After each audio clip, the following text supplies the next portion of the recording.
মহাভাৰতৰ যুদ্ধ কিয় হ'বলৈ পালে? শকুনিৰ অভিসন্ধি কি আছিল?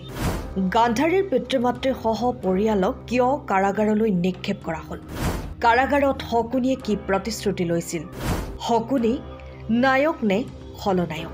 মহাভাৰতৰ অস্তিত্বৰ বহু কাৰণ আছিল। এটা ডাঙৰ কাৰণ আছিল শকুনি।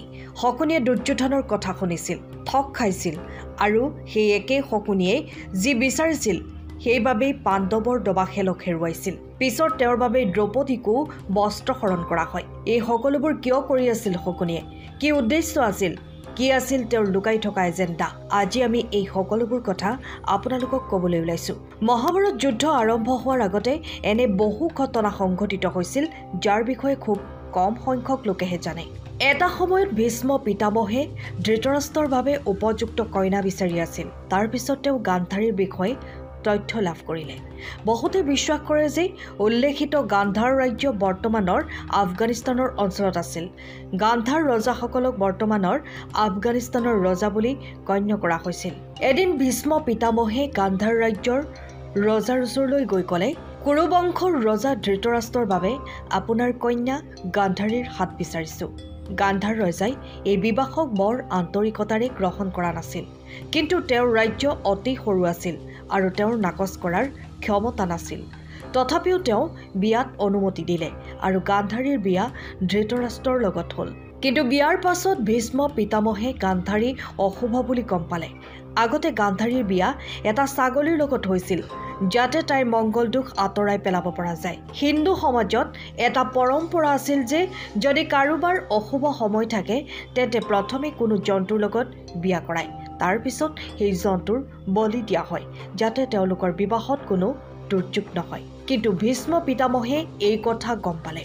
তেওঁৰ পৰা এই বস্তুটো লুকুৱাই ৰখাৰ বাবে তেওঁক প্ৰতাৰণা কৰা যেন অনুভৱ হ'ল। খঙত ভীষ্ম পিতামহে গান্ধাৰ ৰজালৈ নিমন্ত্ৰণ পঠিয়াই ক'লে, আপুনি আপোনাৰ পৰিয়ালৰ সৈতে আমাৰ ওচৰলৈ আহক, আমি আপোনাক সন্মান কৰিব বিচাৰোঁ। গান্ধাৰ ৰজাই নাকচ কৰাৰ কোনো উপায় নোহোৱাত পৰিয়ালসহ ৰাজপ্ৰসাদ পালেগৈ। ভীষ্ম পিতামহে খঙেৰে সকলোকে জেলত ভৰাই দিলে। সেই সময়ৰ ৰীতিমতে যিজন আলহী আহে যি খাদ্য দিয়া হয় তেওঁ খাব লগা হৈছিল। বাছি লোৱাৰ অধিকাৰ তেওঁৰ নাছিল। সেইদিনাৰ পৰা ভীষ্ম পিতামহে সকলোকে একেখন কাৰাগাৰতে আবদ্ধ কৰি সকলোকে এমুঠি চাউল দিবলৈ নিৰ্দেশ দিলে। এই চাউল ইমানেই কম আছিল যে প্ৰতিজন ব্যক্তিয়ে মাত্ৰ 11টা শস্যহে পাইছিল। ইমান কম দিছিল যে মানুহে যন্ত্ৰণাত মৃত্যুবৰণ কৰিবলৈ ধৰিলে। এনে অৱস্থাত গান্ধাৰ ৰজা আৰু তেওঁৰ পুত্ৰ শকুনিও আছিল, যিজন গান্ধাৰৰ ৰাজকুমাৰ আছিল। মানুহ মৰিবলৈ আৰম্ভ কৰিলে। সকলোৱে মিলি সিদ্ধান্ত ল'লে যে আমাৰ ভাগৰ সকলো ৰাজকুমাৰ শকুনিক খুৱাই দিয়াটোৱেই ভাল, যাতে তেওঁ জীয়াই থাকিব পাৰে। সেয়ে শকুনিক প্ৰতিদিনে তেওঁলোকৰ সকলোৰে ভাগৰ ভাত মুঠি দিয়া হৈছিল। চকুৰ সন্মুখতে তেওঁৰ আত্মীয় স্বজন আৰু আপোনজনৰ মৃত্যু হোৱা দেখিলে। লাহে লাহে সকলোৰে মৃত্যু হ'ল আৰু অৱশেষত দুজন মানুহ থাকি গ'ল, শকুনি আৰু গান্ধাৰ নৰেশ। এদিন গান্ধাৰ ৰজাই শকুনিৰ আঁঠুত সৰ্বশক্তিৰে লাঠি মাৰিলে, যাৰ বাবে তেওঁৰ আঁঠু ভাঙি গ'ল আৰু তেতিয়াৰ পৰাই শকুনিয়ে বেকা হৈ খোজ কঢ়াৰ অভ্যাস কৰিলে। যেতিয়া শকুনিয়ে দেউতাকক সুধিলে, আপুনি কিয় এনে কৰিলে? দেউতাকে ক'লে, যেতিয়া ইয়াৰ পৰা ওলাই যাবা তেতিয়া ইয়াত কি হৈছিল, আমাৰ লগত কি কৰা হৈছিল, তেতিয়াহে তোমাৰ সদায় মনত থাকিব।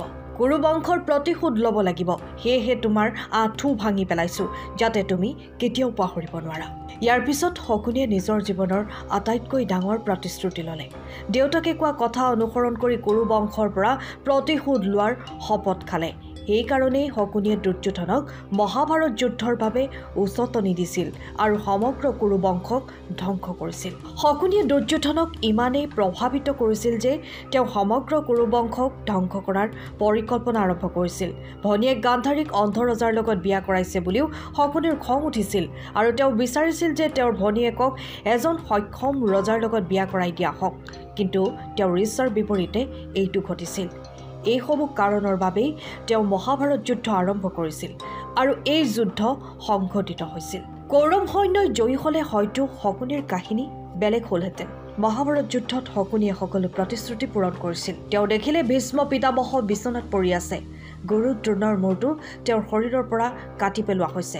ধৃতৰাষ্ট্ৰৰ 100 পুত্ৰৰ বধ হৈছে তথাপিও শকুনিয়ে দেউতাকক দিয়া প্ৰতিশ্ৰুতি পূৰণ কৰাৰ বাবেই অন্তৰত সন্তুষ্টি লাভ কৰিলে শকুনিয়ে পিতৃক দিয়া প্ৰতিজ্ঞা পূৰণ কৰিছিল আৰু সেয়েহে ইমানবোৰ পাপ কৰিও মৃত্যুৰ পিছত স্বৰ্গ লাভ কৰিছিল বুলি বিশ্বাস কৰা হয় যদি এই তথ্য ভাল লাগিল তেন্তে ভিডিঅ'টো লাইক কৰি কমেণ্টত জয় শ্ৰীকৃষ্ণ লিখক লগতে চেনেলটো ছাবস্ক্ৰাইব কৰিবলৈ নাপাহৰিব